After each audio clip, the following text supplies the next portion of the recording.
All right, well, welcome everyone to our second Lunch and Learn. We're super excited. Thank you for joining us. If you were here last week, we did a great session with Jessica, who is our social and content strategist. And today we're going to be talking about breakthrough content on LinkedIn. Everybody feel free to keep your camera off, enjoy your lunch. Thank you for taking a little bit of time in your lunch hour to join us today. So, LinkedIn is such an important tool in the B2B space, and there's so much clutter there. So today we're going to kind of be talking about some ideas around how to really break through all of that clutter and keep your brand top of mind with your audience. So today's presenters, myself, Amanda Clapper, account director, work closely with a lot of our clients and many of you on the call. And then Christina is an account supervisor. Same thing. We kind of work on the front lines with our clients to make sure that all the work is getting done in the right way. We also have Jessica on the call to join us just from a social perspective. Important to have her looped in and provide insights as we go through everything, so she can support on questions as well.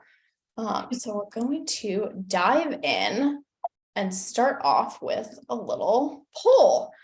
So thinking about your brand or company LinkedIn page, how often would you be posting? 2 to 3 times a day, 2 to 3 times a week, 2 to 3 times a month, or rarely? And you can go ahead and put those in the chat.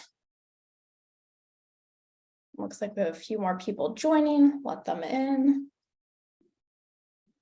Right. We got some answers coming in. A lot of B's, a lot of A's. Perfect. So, I think something that we talk about a lot is making sure that we have quality content over quantity. And so I think, 2 to 3 times a day, 2 to 3 times a week is great for keeping that brand top of mind. And we'll talk a little bit about, how do you continue to make those posts break through? Awesome. Thanks, Amanda. So we wanted to start off with talking a little bit about why LinkedIn, and given that everyone pretty much answered in the A and B range of 2 to 3 times a week and 2 to 3 times a day, you guys are very familiar with the fact that LinkedIn is an important platform for B2B marketers. So just a few stats, 8 in 10 B2B marketers use LinkedIn to market their brand, and 40% say that it's their #1 platform. It is also the #1 platform for lead generations, and companies that post weekly on LinkedIn see a 2 times higher engagement rate on the platform, which is great. In June of 2022, this is something that we were able to experience at the Inbound conference as well.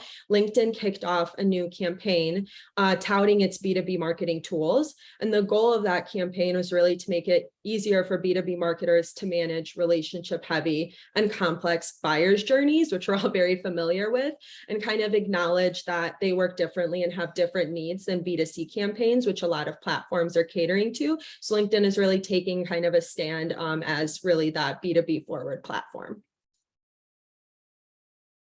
All right. So in creating that breakthrough content, we're going to go through kind of 5 themes, talk a little bit about why they're important, and then show some real life examples.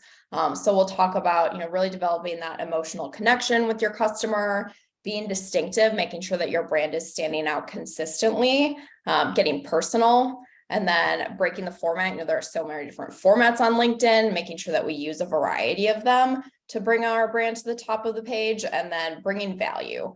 So really, how do we show that solution and benefit to our audience? So let's dive in. Perfect. So our first one is embracing emotional connection. 64% of customers say that they're willing to pay a premium for a brand that they have a high personal and emotional connection with.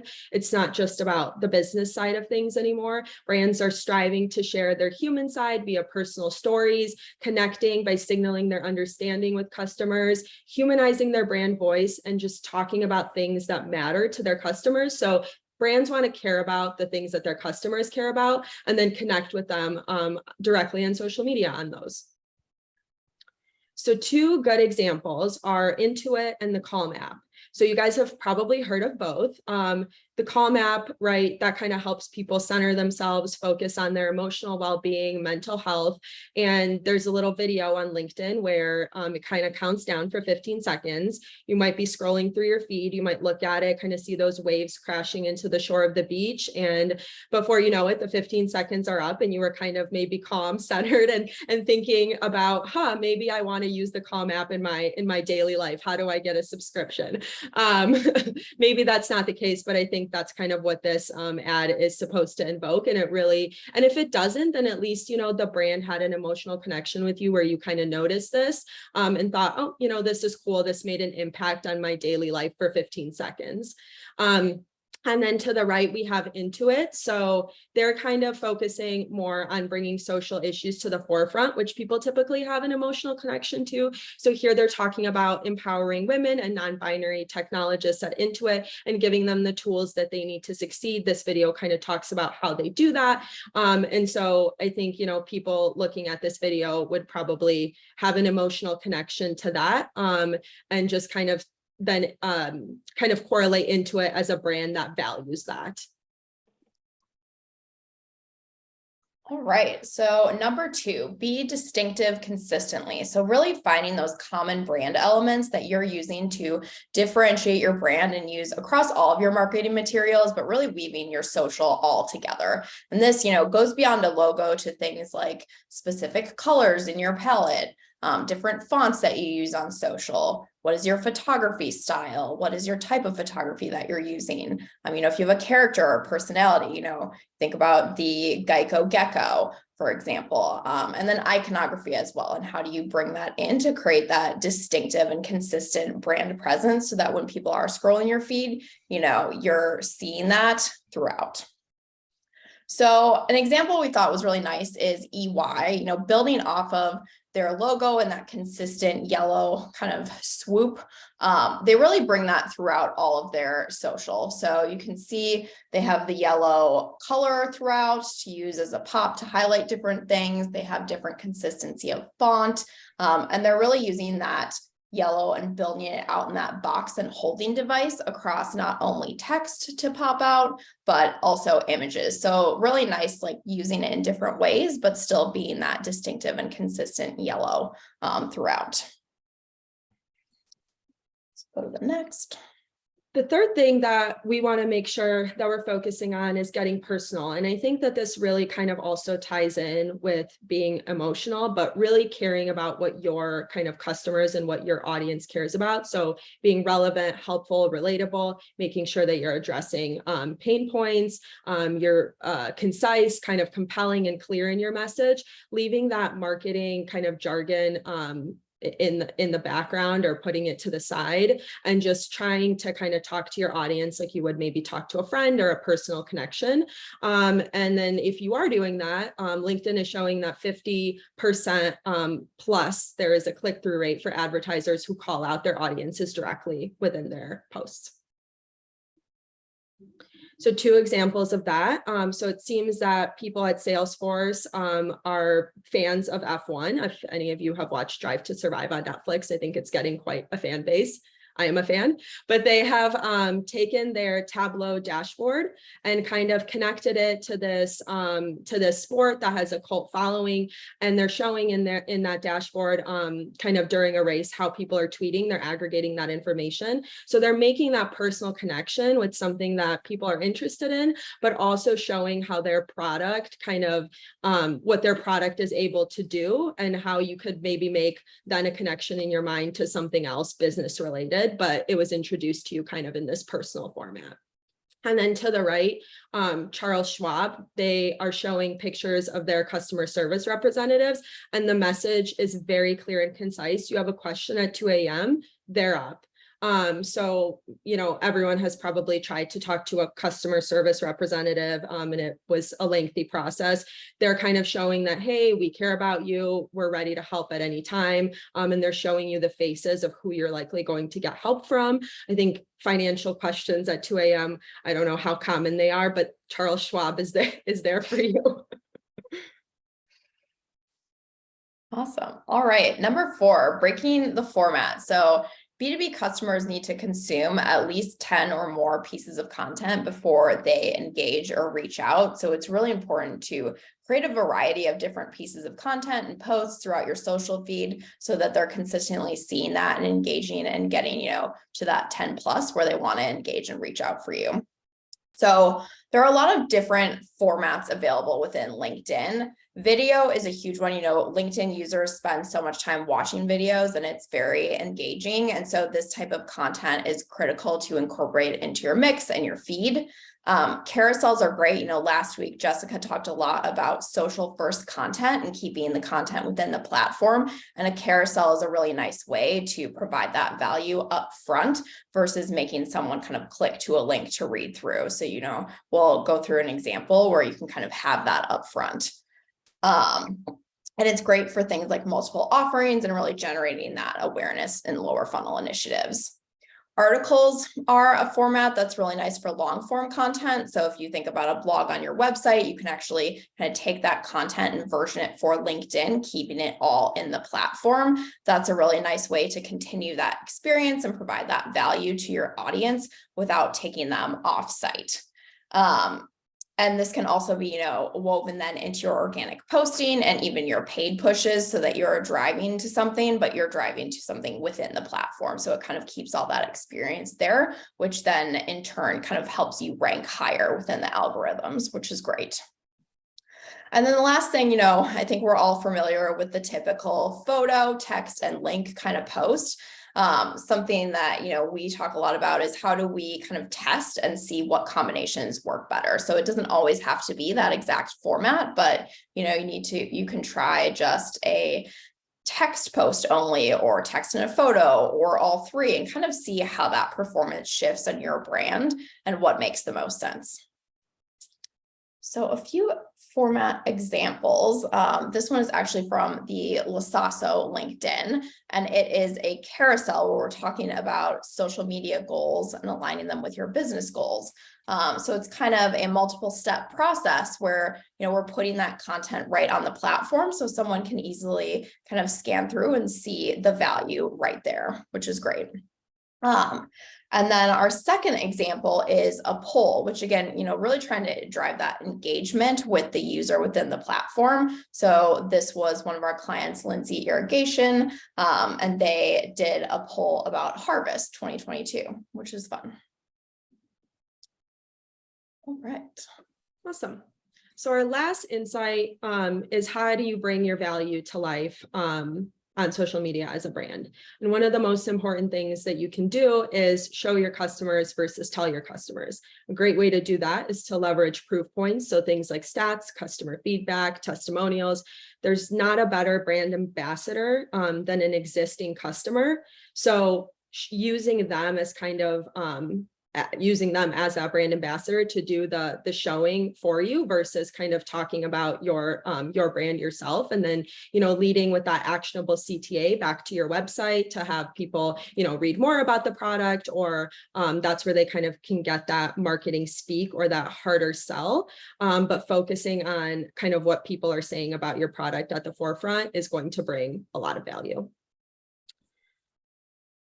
A good example of that is, again, Lindsay Irrigation. So they are providing some stats right here of survey respondents that a survey that they took of respondents of whether they're using precision ag tech or data, how that's helping them save time, how much time they're spending, monitoring their pivots, how they're managing their irrigation schedules.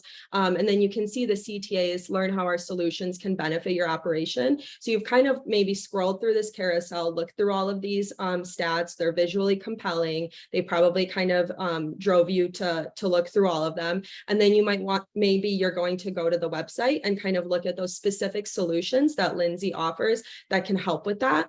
And I think also the example that Amanda had on the previous slide, the Lasasso example, if you could switch back to that, Amanda, of how to align your social media goals with your business goals. That is also a great example of something that provides a lot of value. You're kind of giving that value up front to people as they're scrolling through their feed, which then in turn builds trust with your customer. As B2B marketers, we kind of tend to gravitate maybe towards lead generation and gating content, which is still a great option. But this is, I think we're seeing businesses do this a lot more. So kind of giving people that information at the outset. Awesome.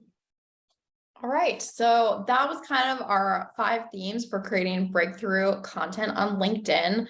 We recorded this. We will be kind of routing it around for everyone that attended. We'll do a little blog recap post as well on our website, and wanted to make sure that you guys have our contact information if you have any questions. Does anybody have any questions up front? I know we kind of whizzed through that, but we're happy to go back to anything or talk through further. Unshare my screen. Awesome. Well, thank you guys all so much for taking some time. Oh, did I hear a question? Oh, I was just saying thank you. Yeah. David. Yeah, actually, you know what? I'll throw a question out there just in terms of like the Intuit example. You know, have you seen or do you have any comments on you know, that post was pretty brave, right? They're stepping out on an issue that is important and it has some political implications. And I think brands are sort of being asked and expected to sort of express support. And how do you see that impacting how people plan for social? And do you have guidance on companies that are looking for ways to, you know, test their audience response and reaction to social issues? Yeah, definitely. Jessica, do you want to chime in? Yes. So I would say like a good rule of thumb, and you know what I've seen in the past too with different brands across all industries, honestly, is, you know, obviously making sure that, you know, if you're putting something out that could potentially be taken any type of way from anybody, that, you know, there's reason behind it and it's not necessarily just to enter a conversation. But, you know, if there's value in that, especially if maybe you are, you know, presenting a resource, I think some brands, of course, like the larger ones, it would make sense for them to take a stance just for the sake of taking a stance. Whereas other ones, you know, if you feel passionate about, you know, a particular subject or event that's going on, I think what I would typically advise is thinking first, you know, what can we add to this conversation? Where do we fit in? And, you know, is it worth it? Do we speak about this and offer something valuable, or maybe should we sit this one out?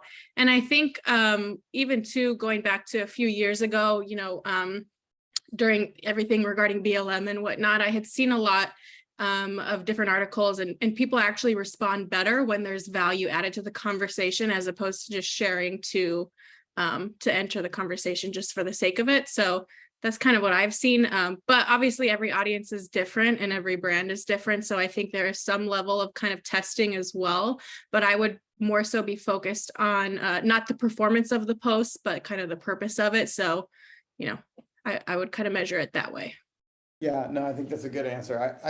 I appreciate it because I think that this type of work also allows for those conversations to come up in the strategy and within the internal organizational planning in ways that I think is important for brands to sort of get in touch with, and social is a great way to, you know, bring that to life. Mm-hmm. And I do think we're seeing a lot of B2C brands take advantage of that more still now than B2B brands. Would you say that that's fair, Jessica? Yeah, I would say, you know, obviously B2C kind of, that's always been something that they do, but I think even too, and I think this might have even been mentioned in my session, honestly, I don't remember it word for word right now, but the idea that people are making conscious and intentional decisions, whether they are B2C or B2B, and people are typically, you know, choosing brands or products or services, whatever it is, based on, you know, if their values align or kind of what they stand for. So I think, again, there's kind of a fine line between responsibility and then kind of just entering the conversation just because. I think it really comes down to what your business is. And, you know, obviously, if it aligns with your internal goals and values and things like that. Yeah, and also super important from the standpoint of just recruiting and attracting the right people to represent your brand, you know, as employees. Yep. Nice job, guys. Thanks, everyone. Everyone. Really appreciate it. Have a great rest of your day. We'll send this out to everyone. Thank you. Thank Thanks. you. Bye.